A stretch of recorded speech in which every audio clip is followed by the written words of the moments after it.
मुद्दाम तुम्हाला जाती तेढ निर्माण करायचं आणि नाव आम्हाला ठेवता जातीवादी आहेत म्हणून आम्ही. आणि तुम्ही म्हणणार इथं बसणार आम्ही, तिथं बसणार आम्ही. मग याला काय म्हणतात? जाणून बुजून जातीवादच म्हणतात ना. आणि स्वतःला लय प्रगल्भ विचाराचे ओबीसी नेते म्हणून घेते स्वतःला. आणि इकडं बसणार आणि तिकडं बसणार. आणि जरी संविधानिक अधिकार असला तरी पण काय असं जिथं तेढ निर्माण होईल तिथं बसणार का? काय विचार आहेत बघा ना यांचे. शाहू फुले आंबेडकरांचे विचार देशाला सांगत पळत येत नुसते भाषणं ठोकी.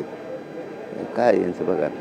हे सरकारचंच जाणून बुजून षडयंत्र आहे सरकारचं.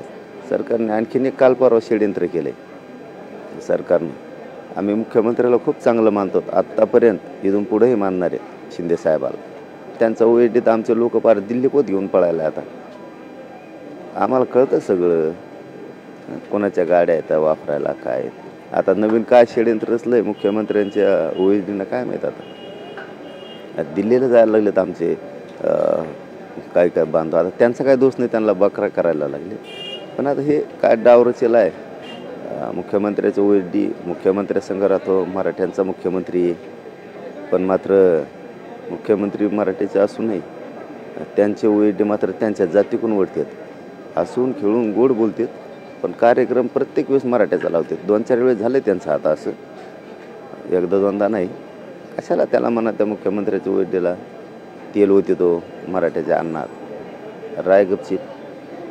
आता तर आमचे लोक दिल्लीपर्यंत न्यायला लागले षडयंत्र. काय रचून आणलं काय नाही कळन, थोड्या दिवसात उघडं पडन 100%. सगळ्याला सगळं माहीत असते. कोण कुठं जातो, कोण कुठं उतरतो, विमानतळावर जायला कोणाच्या गाड्या आहेत, आणून नेऊन सोडायला कोणाच्या आहेत, कोण कोण सोबत आहेत.